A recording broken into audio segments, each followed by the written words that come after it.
2025 and you're still only relying on social media to connect with your clients and potential clients? Why is that exactly? You're leaving so much money on the table because email marketing is a billion-dollar industry. Today, I am showing you how easy it is to add email marketing to your plan for business for your website through Wix.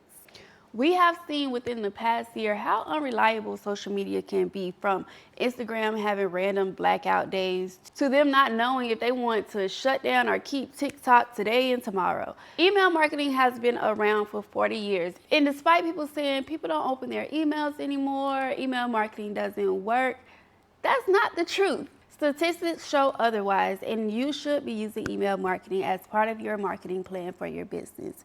So let's get into how easy it is to add it to your Wix website so you can start connecting with your audience today. But before we get into it, for those who are new here, welcome to Wix Wednesdays, where we highlight one Wix feature you must have on your website. I am Dee, a web and brand designer of Dee Bella Designs. Let's get into it. All right, so we are starting off at the Wix dashboard, and this is the Wix Studio version, but the Wix standard version, when it comes to email marketing, it's pretty much the same, so you can still follow along. So I am going to head to, as you can see, I'm actually already there, email marketing. You can find that within the navigation menu on the left-hand side under marketing, and then go down to email marketing. First, let's talk about cost. As you can see towards the top right, it says upgrade email plan. So these are the plans that's offered for Wix email marketing. If I'm not mistaken, you can send some emails for free, but I think it's very limited to maybe like 100 a month or something like that. I am currently on the plan of 500. Now, I do use Wix email marketing as well as another app, so that is why I am currently only using the 500 for this plan. So as you can see here, the Essentials plan is $10 a month and allows you to send 500 marketing or automated monthly emails.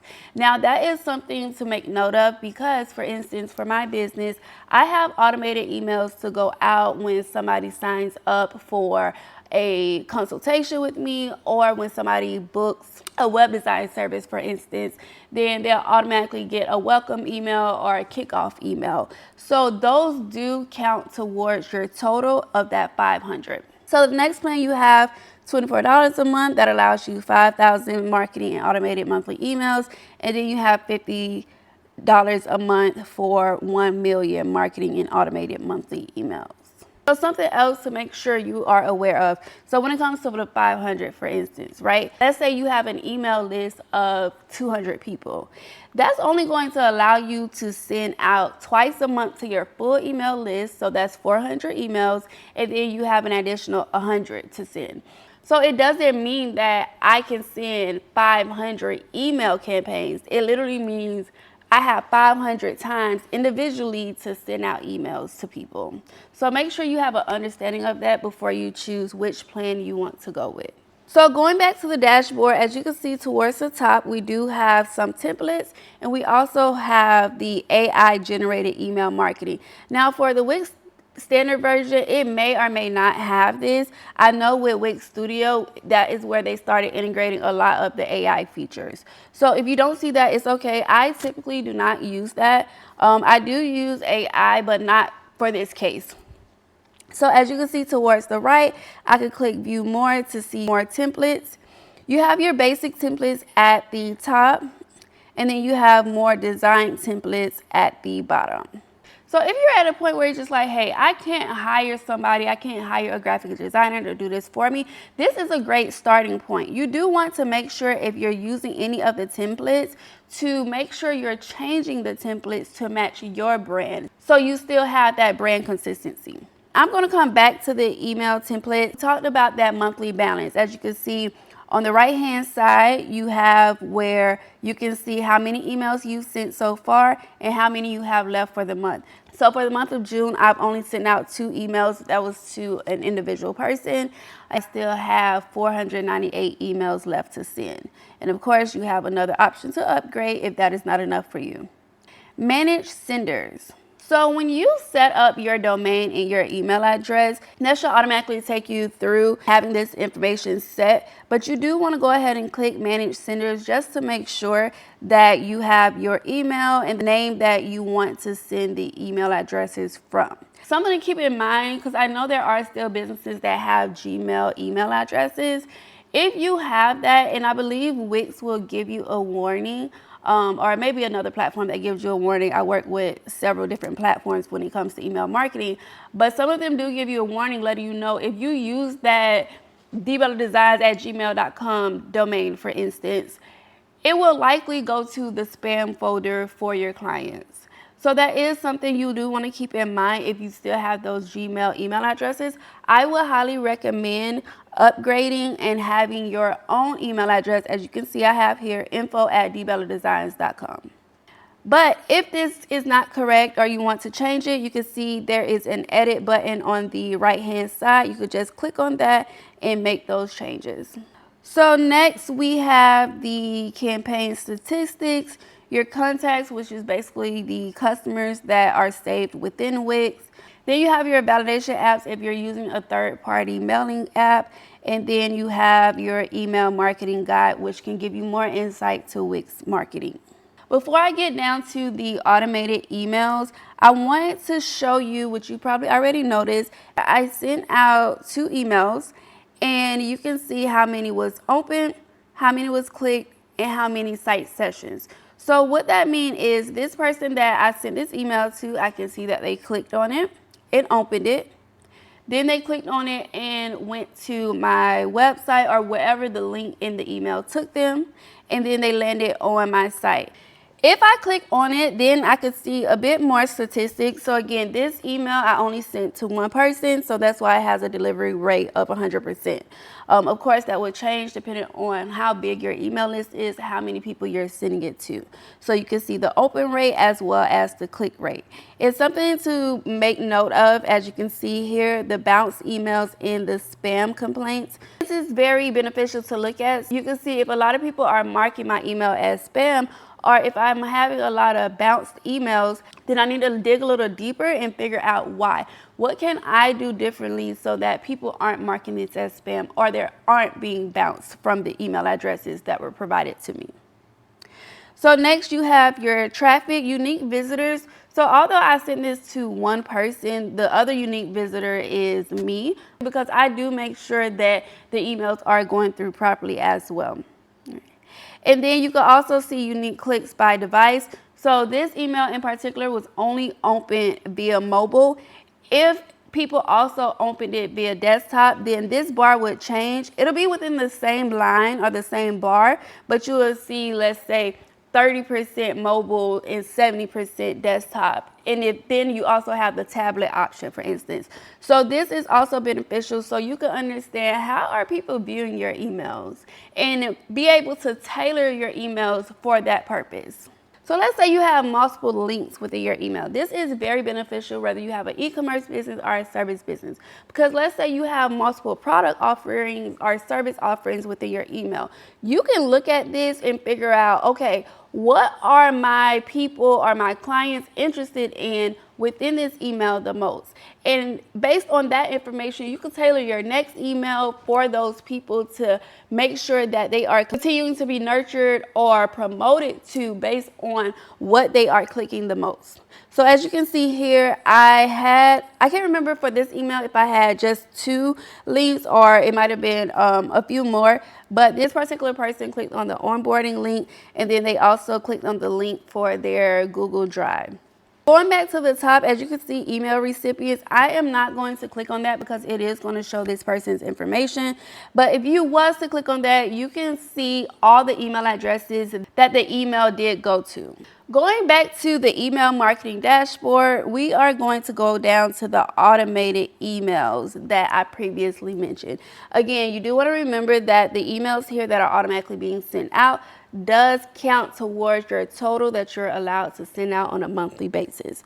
I have several automated emails set up. I have my clarity call, welcome email, my Brand Brilliance initial email, which is for my digital product. Basically, when they purchase that product, they automatically get an email with the next steps.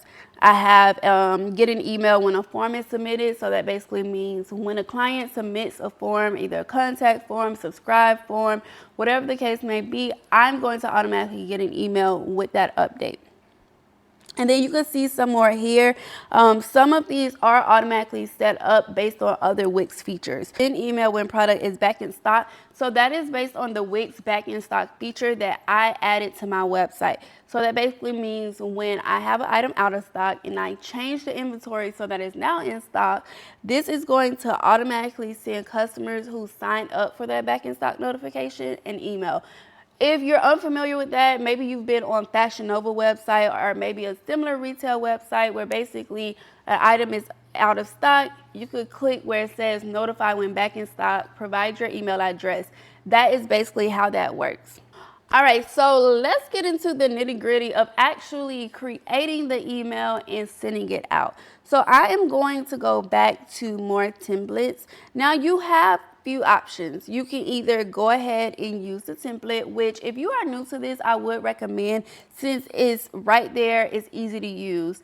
If you are a little more advanced, then you can start with a blank slate and basically customize and build your email from there, and even integrate things from Canva to spice up your email. For this example, I'm going to start off with a template that says sells your products. I have the option to preview or use template. I'm going to go ahead and click on use template. Okay. And this is basically what it looks like. So as you can see, it's pretty much set up for you. That's exactly what a template is for. All you have to do is change the verbiage and upload images, send it off, you're good to go. But let's walk through specifically customizing this email. So for me, I'm going to start off with changing the image, and hopefully I have one already uploaded that I can go with. All right, so I've uploaded my image and I'm basically going to just work around that. You don't have to necessarily do it in this order, but this is just what makes the most sense to me. To be able to upload the graphics or images that I want to use first and then design based around that. But you should already have your branding put together to know what colors, what fonts, and everything that you're going to be using. So starting off with the title, let's say I don't want this big block of title here. I have the option to move it down. I can move it back up. I could duplicate it if I needed multiple for some reason, or I can even delete it. In this case, I'm going to delete it. But let's say I want to add something completely different. On the left-hand side, I have the option to add elements, which I'm already there. I have the option for themes, which as you can see here, if I click on a different theme, it's going to change the entire aesthetic of the email itself. I'm going to leave that with the default. Next, you have personalize your site theme. So this is pulling based on the colors in my branding that I've added to Wix, which we'll talk about another day. So clicking on that, as you can see, it changed the background to blue. In this case, I want to keep the background white. So I'm going to go back to default.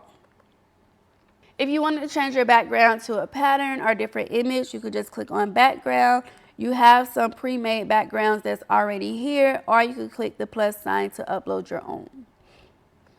Again, in this case, I'm just going to leave it as white and go back to add. Okay, so going back to the elements on the left-hand side, you have different options that you could choose from. One I want to focus on is the columns. So you have pre-made or preset layouts that you can use, as you can see here. So let's say I just wanted images. I could scroll down to this one and click apply. Or if I only needed buttons, or maybe I only needed text. At the top it says number of columns. This one is currently set to 2 columns, but let's say I needed more. I go to 3 columns, do the same thing, only need text, only need buttons, or come back up and go to 4 columns, and it's pretty much the same thing. So I have my text at the top, get the word out, and sells up.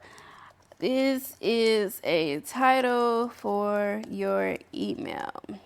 So if I click on the title, or let's say the button or the image below, as you may have noticed on the left-hand side, based on what I click on, it's going to show me the settings or the different options that I can change for the element that I've clicked on. So starting with the title, I can change it based on the default format. So let's say I want to go to medium heading, or if this is a large paragraph or a large heading. It's going to change based on what I select. I'm going to leave it at small heading.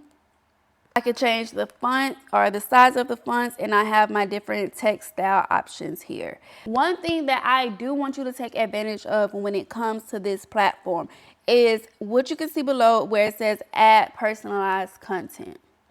With this, I can add their first name, their last name, if I want to add a certain language, a birthday. So let me explain a little deeper of how this works. So let's say I want to use the first name. It's going to ask me what the fallback text is, meaning based on the information that I'm sending out, if there is no first name for this particular person, what do you want to be able to use instead? So I'm just going to say, hey there.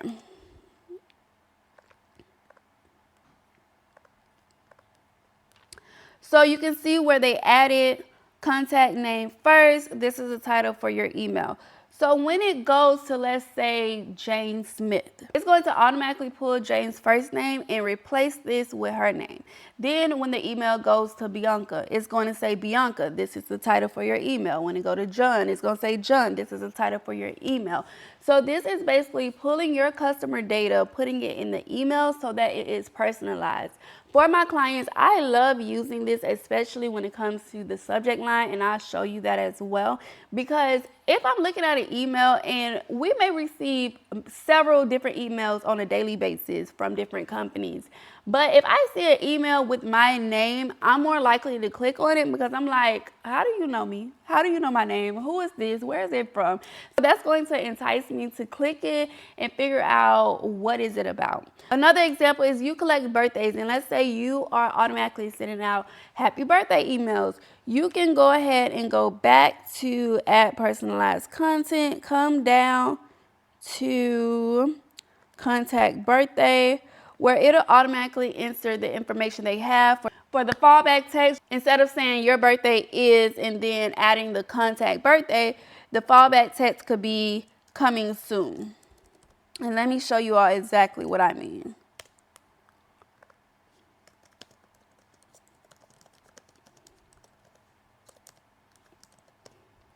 All right.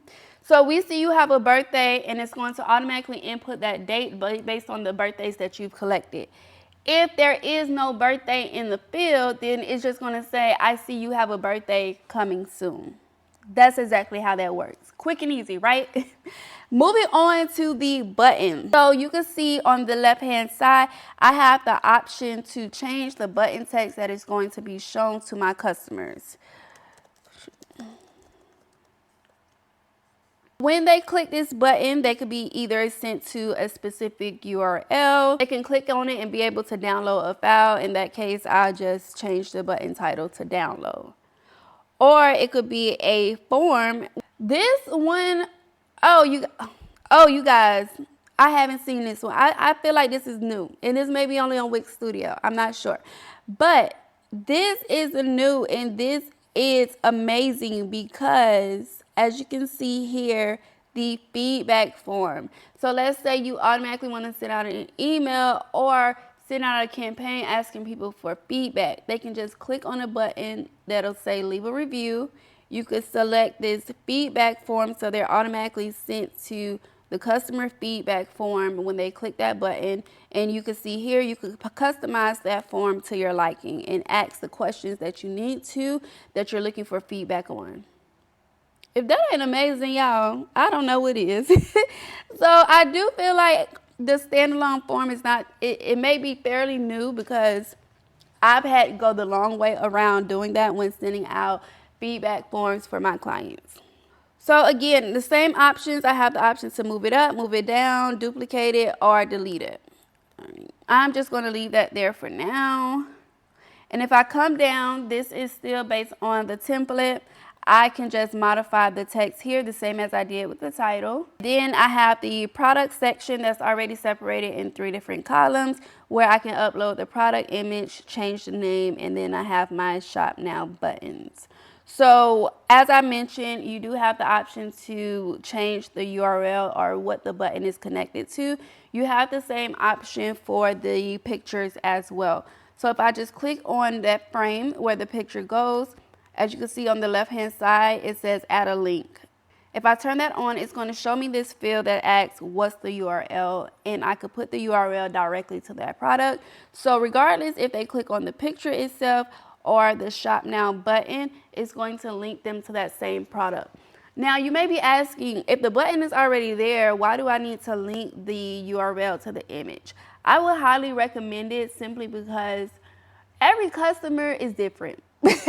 You have some people that sees the button, they're going to automatically click on the button. However, you have some people, especially let's say this is the mobile version.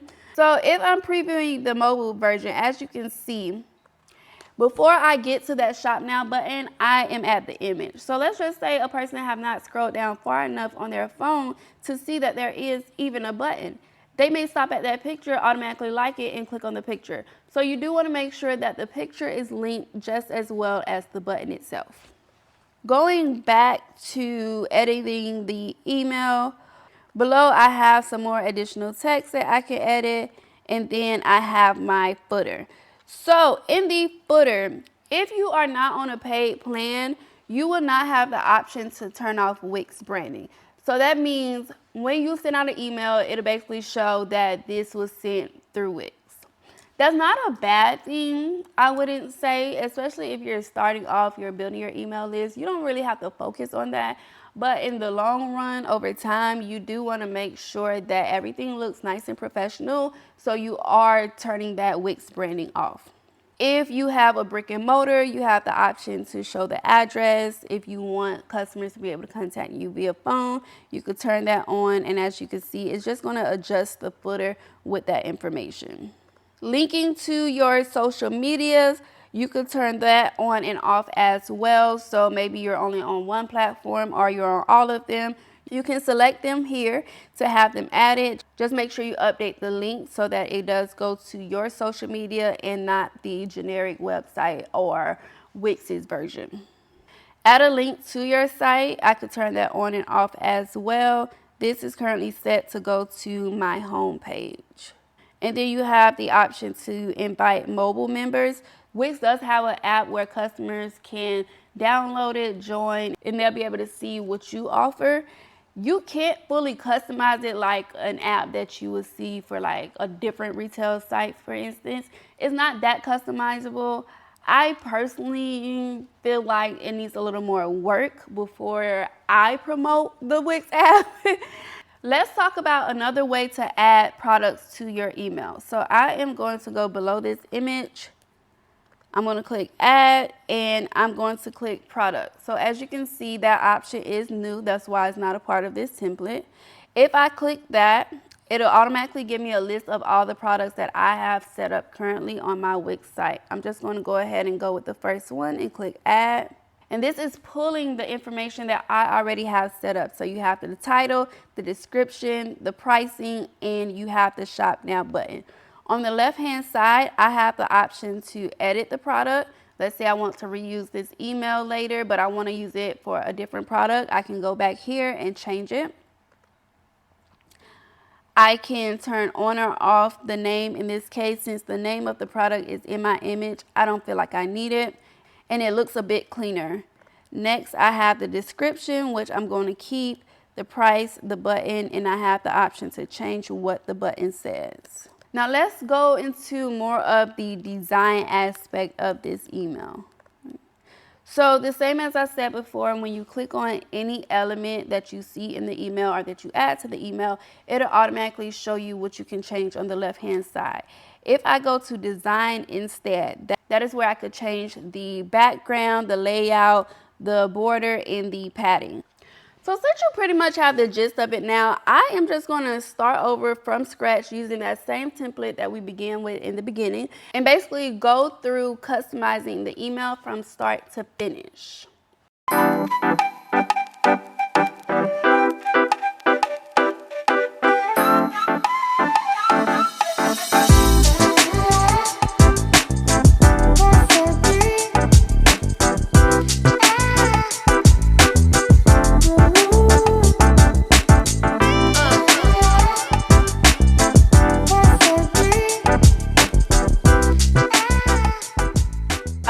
So now that I set up a quick and easy email, how do I go about sending it out?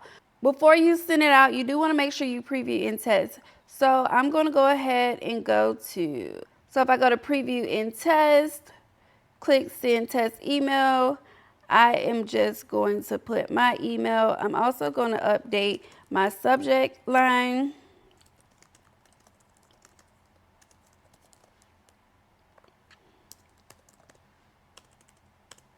I want to make sure that my sender name and my reply to email is also correct there. These are going to be there by default. My test email was sent.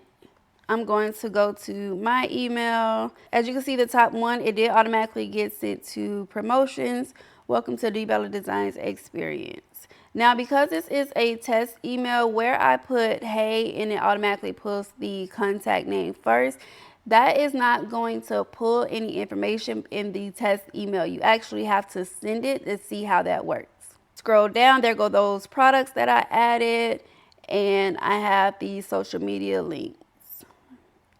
I would recommend when you're testing out the email, you're not only just looking at the look of it, but make sure that your buttons work, your links are going to the proper place. So that's going to open up my website there, and that's pretty much it. Right. So going back to the email, I'm going to click back to editing.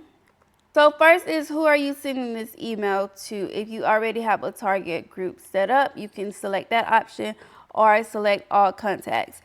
As you can see, there is a message in the gray box basically letting you know sending to all contacts isn't recommended. You should only be sending to those who subscribe to email. Just because a person checked out, they may not have selected subscribe also during the checkout process. Or just because they contacted you through a contact form, for instance, that doesn't automatically mean that they want to receive your emails. So you do want to make sure you're only sending to those people who have actually subscribed to your email list. Going back to target group, I have subscribers. Again, those are the people who explicitly said, yes, I want to receive your emails. And then I also have where I can add a segment or add labels. There is a great message here letting you know some labels are no longer supported. So I would recommend mainly using segments because, as you can see, that is likely to go away. So if I wanted to add a segment, I could click add segment, and I currently have one set up, consultation, choose segments, that's it. But let's say you have no segments created. What a segment is basically taking your email list and how can you fit them into different categories. So let's say I have people who have purchased a particular digital product and I only want to email them. That is a segment. Or let's say I only want to target people who have booked a consultation with me. I can create a segment based on only those who have booked a consultation with me, but maybe they haven't moved forward to an actual service. That is a segment I can create. As you can see here, it says create a segment, which will lead you to the AI assistant to create those different categories. All right. Add contact. Then I'm going to add myself. Click next. Again, there is that option to send test email again on the right hand side. For my subject line, I can click edit. I previously already added the subject line as you all saw, but I can come in here in case I missed that option, add the subject line and add the preview text. And what I previously mentioned about modifying the subject line, I'm going to click personalize, first name, click save. You have those sender details again, and you have the email recipients, which is just myself. I'm going to click send now. So let's say I created an email that I absolutely love and I want to use it again. All I have to do is go to that email, click reuse, and it's going to automatically duplicate that email I previously sent. But the reason I wanted to go back, because I do want to show you all that there is an option to also schedule your emails for future dates. So let's say you have a campaign that you need to roll out. Instead of going in and creating an email for this day, the next day, and then the following day, you can just create all your emails at once. And when you get to the point where you're about to send it, instead of clicking send now, you're going to click schedule and put in a future date. It says this email is scheduled and it shows you the date. I'm going to click done and it's going to take me back to the email marketing dashboard. So I have my 2 emails here. The first one that I sent to myself and the second one that I scheduled. Before I go to the email that I sent myself, for the one that is scheduled, you can see this campaign has not been published yet. Once it does automatically send, it's going to look like the email below. But let's say I wanted to either edit the email because maybe I read it after the fact and I see a typo or something. I can click on edit, which is going to take me back to the editing view of the email marketing campaign. Or I scheduled it for June 19th, but I actually meant June 18th. I can just click on reschedule, go back to June 18th, click reschedule, and boom, as you can see, it is updated. Now, you may have caught a quick glimpse before. Sometimes you will see, instead of the status of sent or scheduled, depending on how large your email list is and depending on what's included in your email, it may be flagged for review. So you will see it says under review prior to it actually being sent out. Typically, that only takes like a few seconds or a few minutes to become updated. I've never experienced for myself or for a client where it has to be under the status of review for hours or days at a time. I don't know 100% what triggers it for a review first or if all emails automatically go under the review, but that is no issue. Now let's go back to the front end of that email. So you can see at the top, it says Derica. Remember, that was that personalized feature that we added for it to automatically pull the customer's first name. So it pulled my name, Derica, welcome to the Debeller Designs Experience. That is the subject line.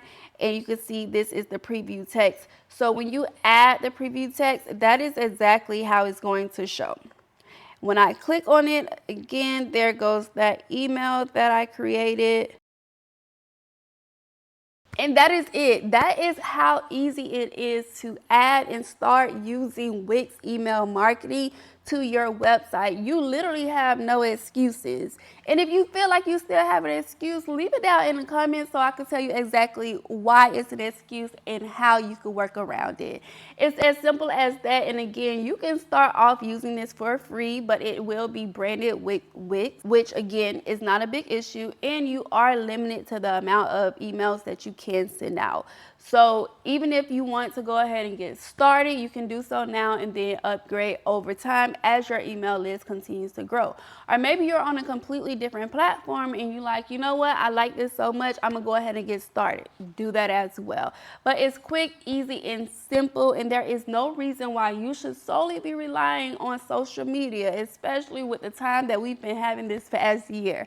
If you have any questions, comments, or concerns for me, be sure to leave them down in the comments. Again, I am Dee of Debeller Designs, a web and brand designer, and I see you here next week's Wednesdays where we highlight one Wix feature you must have on your website. Until next time.